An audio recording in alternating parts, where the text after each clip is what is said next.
Hello dear viewers, আজকে আমি আপনাদেরকে দেখাবো যে কিভাবে আমরা অনলাইন থেকে খুবই সহজে কোভিড-19 ভ্যাকসিনেশন সার্টিফিকেট আমরা কিভাবে সংগ্রহ করতে পারি বা কোভিড-19 টিকা সনদ আমরা কিভাবে সংগ্রহ করতে পারি। এটা আপনাদের ফোন কম্পিউটার দুটোতেই সেম প্রসেস। আপনারা এটা ফোনেও করতে পারবেন, কম্পিউটারেও করতে পারবেন, দুটো একই পদ্ধতি এবং এটা খুবই সিম্পল একটা ব্যাপার। তো আমি গুগল ক্রোম ব্রাউজারে যাচ্ছি। তো আপনারা গুগল ক্রোম ব্রাউজারে এসে গুগলে এখানে সার্চ করবেন সুরক্ষা, আপনার সুরক্ষা লিখে সার্চ করবেন। তো প্রথম উপরে যেটা দেখতে পাচ্ছেন যে সুরক্ষা.gov.bd, তো আপনারা এই ওয়েবসাইটে চলে যাবেন। তো আপনারা দেখতে পাচ্ছেন আমরা সুরক্ষা.gov.bd এই ওয়েবসাইটে চলে আসলাম। তো এখানে আপনারা এরকম ইন্টারফেস দেখতে পারবেন। আর আপনারা যদি কম্পিউটারের লুক দেখতে চান, অর্থাৎ কম্পিউটারে যেরকম ইন্টারফেস আসে সেটা আনতে গেলে আপনাদের এখানে দেখুন 3 ডটস, এখানে ক্লিক করবেন। এখানে ক্লিক করে আপনারা ডেস্কটপ সাইট এখানে চেকমার্ক দিয়ে রাখবেন। তাহলে আপনাদের ল্যাপটপ বা ডেস্কটপে যেরকম লুক আসে আপনার ঠিক সেরকম লুক দেখতে পারবেন। এখান থেকে জুম ইন জুম আউট আপনারা করে নেবেন। এখানে দেখুন বেশ কিছু অপশন আছে। তো এখানে আপনারা যে কাজ করবেন সেটা হলো 3 নাম্বার, এখানে দেখতে পাচ্ছেন যে টিকা সনদ সংগ্রহ করুন, এখানে ক্লিক করবেন। আপনারা কিন্তু চাইলে এখান থেকে এই ডেস্কটপ সাইট এটা কিন্তু চেকমার্ক উঠিয়ে নিতে পারেন। তো এভাবে করলে আপনারা দেখুন আপনাদের ফোনে নর্মালি যেরকম দেখায় সেরকম দেখাচ্ছে।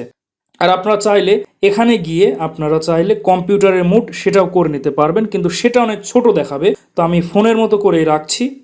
এখানে জাতীয় পরিচয়পত্র নাম্বার এখানে চাচ্ছে, তো সেটা আমরা দিতে পারি। তো সেটা এখন দিয়ে দিচ্ছি। তারপরে আপনারা দেখতে পাচ্ছেন যে জন্ম তারিখ জাতীয় পরিচয়পত্র অনুযায়ী, তো এটা এখন আমি বসাচ্ছি।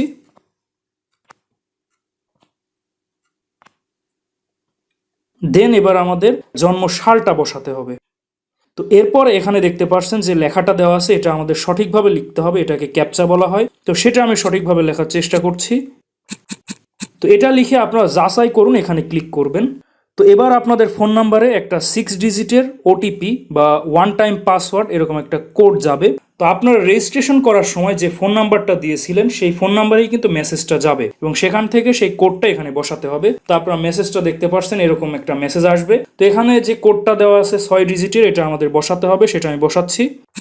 তো এটা বসানো হয়ে গেলে এখানে আমরা সাবমিটে ক্লিক করতে পারি। আর আপনাদের যদি পাসপোর্ট নাম্বার থাকে সেটাও কিন্তু বসাতে পারেন। তো যেহেতু এটা আমার নেই সেজন্য আমি বসাচ্ছি না। তো তারপরে এখানে সাবমিট করুনে ক্লিক করবেন। তো সাবমিট করুনে ক্লিক করলে দেখুন এখানে লেখা আছে আপনি কোনো পাসপোর্ট নম্বর সরবরাহ করেননি, তাই কোনো পাসপোর্ট নম্বর আপনার টিকা সনদের সাথে এই মুহূর্তে সংযুক্ত করা হবে না। আপনি পরবর্তীতে পাসপোর্ট নম্বর সংযুক্ত করতে পারবেন। আপনি কি টিকা সনদ ডাউনলোড করতে চান? তো যেহেতু আমি পাসপোর্ট নাম্বার এখানে দিইনি, তো আমি যে টিকা সনদটা ডাউনলোড করব সেখানে পাসপোর্ট নাম্বারটা আসবে না। তো আপনাদের যদি পাসপোর্ট নাম্বার থেকে থাকে সেটা কিন্তু এখানে অ্যাড করে নিতে পারেন। তো এখন যদি আমরা টিকা সনদ ডাউনলোড করতে চাই, আমরা হ্যাঁ করতে চাই, এখানে ক্লিক করব।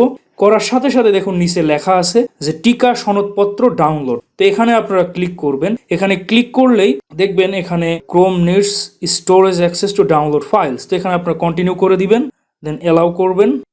তো দেখতে পাচ্ছেন আমাদের কোভিড-19 ভ্যাকসিনেশন সার্টিফিকেট কিন্তু ডাউনলোড হয়ে গেছে। তো এখানে দেখতে পাচ্ছেন 2 পেজের একটা ফাইল আমাদের সামনে শো হচ্ছে। তো আমরা যদি চাই এটা প্রিন্টারের মাধ্যমে প্রিন্ট করে আমরা হার্ড কপি কিন্তু আমাদের সাথে রাখতে পারি, অথবা ফোনেও এটা আমরা সেভ করে রাখতে পারি। আমাদের কোনো প্রয়োজন হয় সেটা কিন্তু এই করোনা ভ্যাকসিনের সার্টিফিকেট কিন্তু আমরা দেখাতে পারি। তো এভাবে আপনারা খুব সহজে আপনাদের ফোন, কম্পিউটার বা ডেস্কটপে খুবই সহজে কোভিড-19 ভ্যাকসিনেশন সার্টিফিকেট আপনারা সংগ্রহ করতে পারবেন।